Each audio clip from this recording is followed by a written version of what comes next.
Welcome to our Hong Kong Brief program. Today, we dive into some intriguing stories making waves in the region. First up, Hong Kong faces a tough challenge with its waste management system. An opinion piece in the South China Morning Post suggests that the city should focus on improving recycling efforts rather than agonizing over waste charging. The fragmented system, divided between multiple government departments, needs a major overhaul to become effective. Centralizing coordination through the Environment and Ecology Bureau could be a game-changer for Hong Kong's waste woes. Next, we turn our attention to the rising costs of university education in Hong Kong. With the average cost of nurturing an undergraduate student soaring by 42% over the past decade, there's a heated debate on whether more expensive courses like medicine should have higher fees. However, many in the education sector argue against this idea, fearing it could hinder social mobility and discourage students from financially disadvantaged backgrounds from pursuing their dreams. Finally, we look at the complex relationship between Australia and China. The recent visit of Chinese Premier Li Qiang to Australia has sparked criticism, with some arguing that Australia is compromising its national interests to maintain stability in its relationship with China. Protests and debates about human rights and national security have highlighted the deep fissures between the two nations. Critics worry that Australia's approach of balancing cooperation and disagreement might not adequately address the fundamental differences. Please stay tuned for detailed coverage of these stories and more. South China Morning Post: Hong Kong should stop agonizing over waste charging and focus on recycling. Hong Kong's decision to delay its waste disposal charging scheme is a step in the right direction, as recycling proves to be a more effective waste reduction strategy. However, the city's fragmented waste management system, involving multiple government departments, hinders efficiency. The Environmental Protection Department and the Food and Environmental Hygiene Department should be merged to centralize waste collection and recycling efforts. Integrating public refuse collection points with recycling points could significantly enhance the city's recycling network. The Housing Department should also contribute, especially in managing the substantial food waste from public rental housing estates. The government must abandon its outsourcing mentality and actively participate in institutional reforms, supported by scientific research from local universities and innovation hubs like the Science Park and Ecopark. By fostering a comprehensive system that includes waste classification, recycling, and conversion into energy and biofertilizers, Hong Kong can create a sustainable green development blueprint. Legislative support and tailored district-level waste collection models are crucial for the success of this ambitious recycling framework, which could also bolster the green industry and promote environmental awareness. South China Morning Post: should Hong Kong charge higher fees for more expensive university courses like medicine? The rising cost of nurturing undergraduate students at Hong Kong's public universities, particularly in expensive disciplines like medicine, has sparked debate over differential tuition fees. As medical students' annual costs soar to 578,000 Hong Kong dollars, some education sector representatives argue that charging higher fees based on disciplines could hinder social mobility and deter financially disadvantaged students from pursuing lucrative careers. Critics worry that this could exacerbate inequality, as students from wealthy families are more likely to afford expensive programs and secure scholarships. Despite the potential benefits of aligning tuition fees with the actual costs of education, as seen in Western countries like Australia and Canada, the idea remains contentious. Opponents fear that higher fees for certain degrees would limit students' choices and negatively impact society by discouraging talent from entering critical professions. Some suggest that financial aid and scholarships could mitigate these concerns, but others argue that the existing social stratification would still pose challenges. The debate underscores the need for a balanced approach to funding higher education that considers both the costs and the broader societal implications.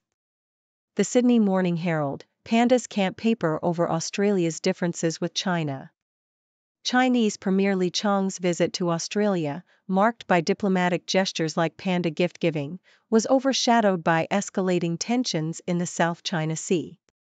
As Li's plane departed Perth, the Australian government expressed grave concerns over a Chinese Coast Guard vessel ramming a Philippine ship, highlighting the ongoing aggressive behavior by China. This incident punctuated the limitations of the Albanese government's quiet diplomacy approach, which aims to stabilize relations with China. While the visit itself was seen as a diplomatic success, it also revealed the inherent risks of compromising Australia's national interests and ethics by dialing back criticism of China. Protests against China's human rights abuses and the symbolic blocking of a signing ceremony by Chinese diplomats further underscored the deep fissures between the two nations. Despite the resumption of high-level communications and some trade relief, the fundamental differences in worldviews and values remain stark. Critics argue that the Albanese government's approach risks ceding sovereign decision-making to Beijing's sensitivities, while others believe that maintaining dialogue is crucial for managing these differences. The challenge lies in balancing diplomatic engagement with a firm defense of national interests, as highlighted by ongoing tensions and strategic maneuvers in the Pacific region.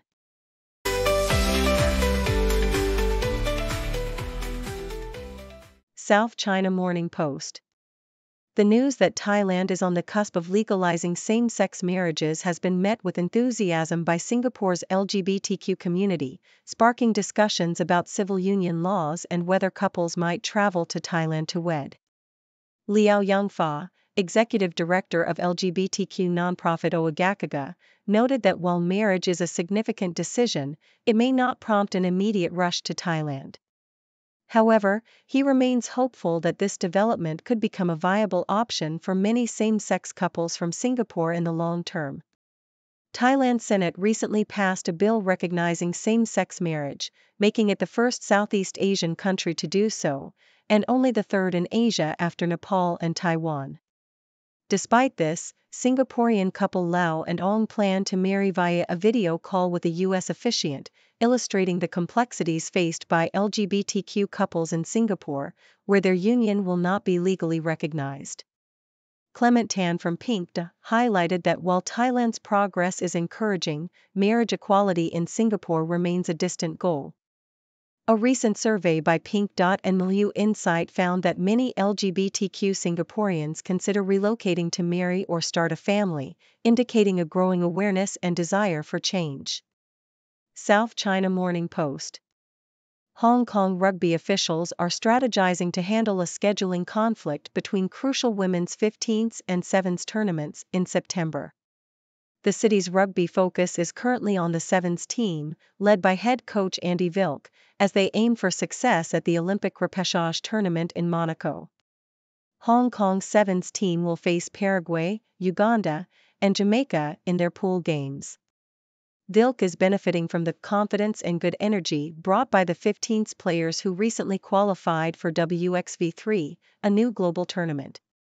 The prioritization of the 15s team paid off with their victory over Kazakhstan.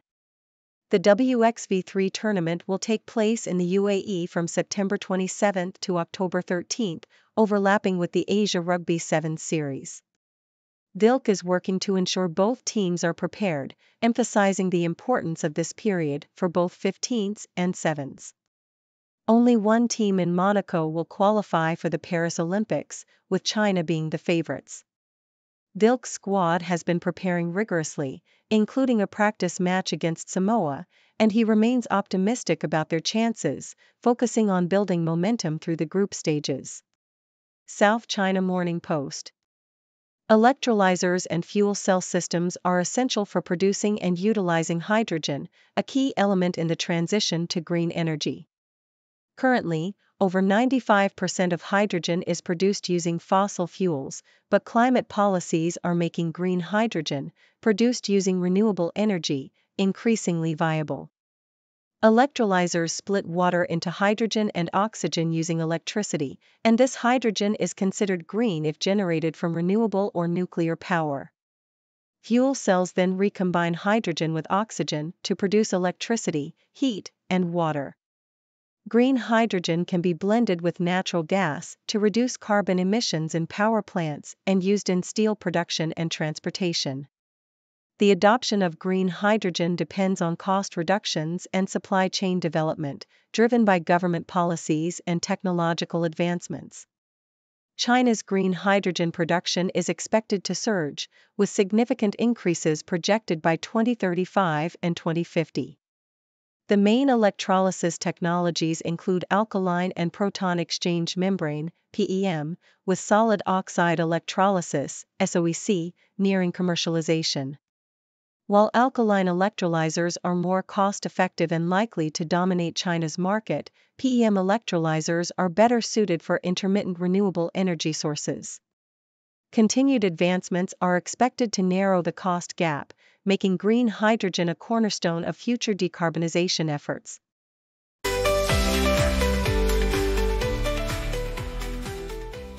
South China Morning Post Eason Chan, the Hong Kong actor and singer, has carved out an illustrious career in the canto pop scene, often courting controversy but never shying away from it. Born in 1974, Chan initially pursued architecture in the UK before dropping out to chase his passion for music. His breakthrough came in 1995 when he won the New Talent Singing Awards, leading to a recording contract. Despite a slow start, his career took off after signing with Emperor Entertainment Group in 2000, with albums like Some Like It Hot achieving platinum status. His music resonated across Hong Kong, Taiwan, and mainland China, earning him multiple awards, including Best Male Mandarin Singer at the Golden Melody Awards. Chan's career faced hurdles, including his father's imprisonment for bribery and contractual disputes, but he persevered, signing with Universal Music Group in 2005. His albums continued to garner acclaim, and he became a staple in the Asian music scene. Beyond music, Chan has appeared in over 40 films and remains a beloved figure despite recent controversies, such as his stance on language use during concerts and political issues. South China Morning Post Hong Kong stocks are poised for a resurgence in the latter half of the year, buoyed by anticipated global interest rate cuts and supportive measures from Beijing. Analysts predict that a potential rate cut from the U.S. Federal Reserve and confidence-boosting policies from Beijing's upcoming third plenum could reignite the rally seen in early 2024. Kevin Liu of CICC Research highlighted the return of risk appetite and the peak of foreign investor sell-offs as positive signs. The Hang Seng Index, which saw a significant surge earlier in the year, has recently struggled but remains well-positioned for growth. Société Générale has also turned optimistic on China, citing cheap valuations and policy support. The buying of Hong Kong ETFs by Chinese state-run funds has reinforced this optimism. However, challenges remain, such as the property crisis and potential shortfalls in Beijing's stimulus measures. Despite these risks, the outlook for a more favorable policy environment and attractive valuations offers a solid foundation for a market rebound in the second half of 2024. South China Morning Post, the upcoming third plenum of the Communist Party of China, a key event for unveiling economic strategies, is unlikely to bring major directional changes but will focus on structural reforms under President Xi Jinping's vision. Traditionally, third plenums have been landmark events, setting significant economic policies. This time, the focus will be on high-quality development and Chinese modernization, amidst global challenges like protectionism and tech wars with the U.S. The meeting will address issues like technological innovation, corporate governance, and rural development. Analysts are keenly watching for measures to tackle China's aging population and low consumer confidence.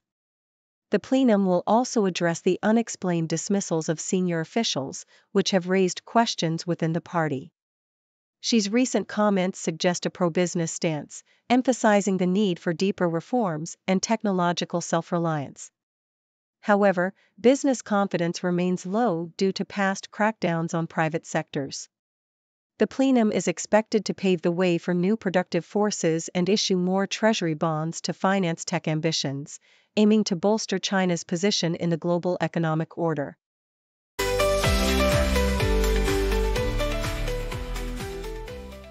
South China Morning Post reports that the Hong Kong government is currently exploring the legal landscape of ride-hailing applications, with initial findings expected by July and a public consultation planned for early 2025. As consumer demand for services like Uber grows, evidenced by a poll showing 92.7% support, the regulatory approach must evolve. To foster a balanced, sustainable ride-hailing industry, policymakers should establish rules that promote eco-friendly and barrier-free mobility, protect driver rights, and improve infrastructure. For instance, only 5 out of 18,163 taxis in Hong Kong are electric, underscoring the need for more green vehicles. Additionally, only 25.9% of taxis are wheelchair accessible, a figure that lags behind cities like London and New York. By addressing these issues and enhancing smart transport infrastructure, Hong Kong can lead in smart, sustainable urban mobility. In another piece by the South China Morning Post, yoga's myriad health benefits, now backed by scientific research, are explored. Yoga, an ancient practice from India, enhances fitness and athletic performance by working almost all muscles and improving flexibility. Notable athletes like Tom Brady and LeBron James incorporate yoga into their routines. Yoga also alleviates anxiety and depression, as shown in studies published in JAMA Psychiatry and the Journal of Psychiatric Practice. Tara Chelaram, a yoga instructor, shares her personal journey of overcoming anxiety through yoga, transitioning from medication to daily practice. Additionally, yoga relieves chronic pain and inflammation, supports heart health, aids sleep, and boosts brain function. For instance, a study found that Kundalini Yoga benefits cognition and memory in postmenopausal women at risk of Alzheimer's. These findings underscore the comprehensive wellness yoga offers, from physical fitness to mental health. Lastly, South China Morning Post covers the Copa America, where Lionel Messi's Argentina begins its title defense against Canada in Atlanta. The tournament, hosted by the U.S. ahead of the 2026 World Cup, features 16 teams divided into 4 groups, with the final set for July 14. Argentina, fresh off a World Cup win, aims to become the most successful nation in Copa America history, currently tied with Uruguay at 15 titles each. Uruguay, under Marcelo Bielsa, enters the tournament in excellent form, having recently defeated Mexico, Brazil, and Argentina. Brazil, struggling with managerial issues and recent poor performances, still poses a threat, especially with Vinicius Jr.'s outstanding form. Meanwhile, the U.S. hopes to impress on home soil, and Colombia emerges as a dark horse, unbeaten since February 2022. The tournament promises intense competition, with each team striving for continental glory.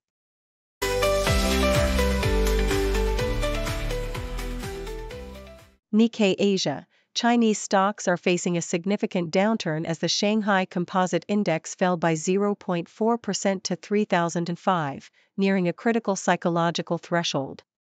This decline is largely attributed to concerns over consumer spending and a persistent real estate slump.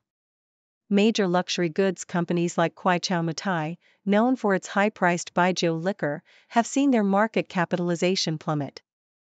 Despite a 3.7% year-on-year increase in retail sales in May, the overall market reaction remains tepid, exacerbated by the falling property values which negatively impact household wealth.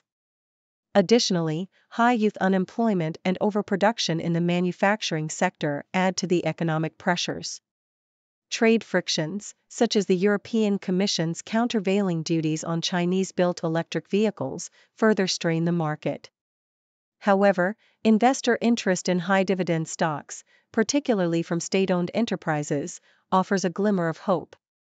The upcoming Chinese Communist Party Central Committee plenary session in July is anticipated to reveal measures to support private sector businesses.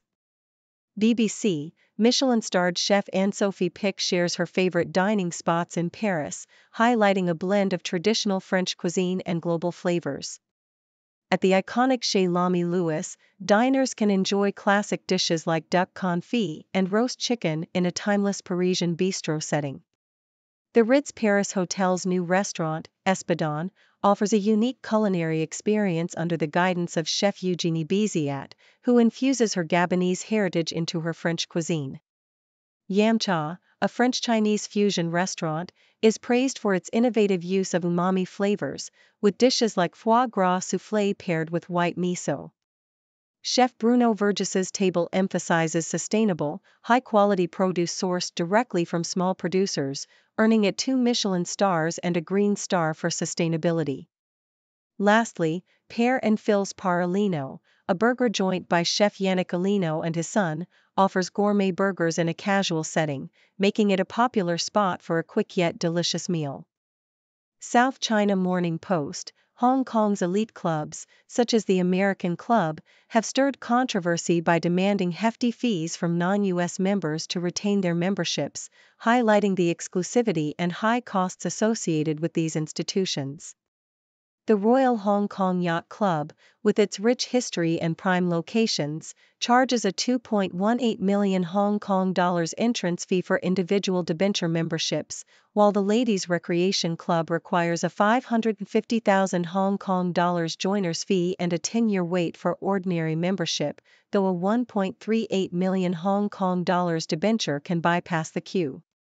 The Pacific Club offers stunning views of Victoria Harbour and charges 1.1 million Hong Kong dollars for individual debenture memberships.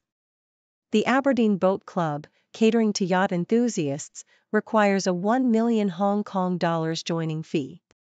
Newer clubs like Carlisle & Co. and the Foreign Correspondents Club offer non-debenture memberships at lower costs, but still maintain exclusivity through high joining fees and monthly subscriptions. These clubs provide a range of luxurious amenities, from dining and fitness facilities to exclusive social events, making them highly sought after despite the steep financial commitments.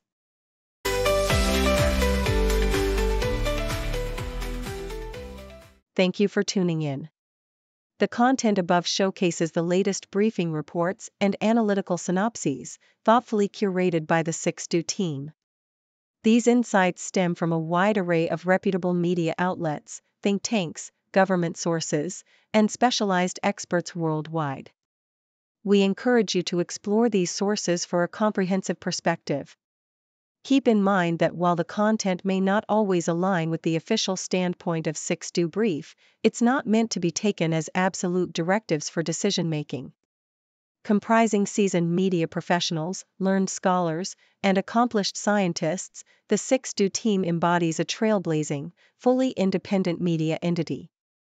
To customize 6Do Brief to meet your professional needs, you have the option to subscribe to a diverse array of briefings on our website, 6dobrief.com. Regardless of your location, you can conveniently receive 6Do Brief via email.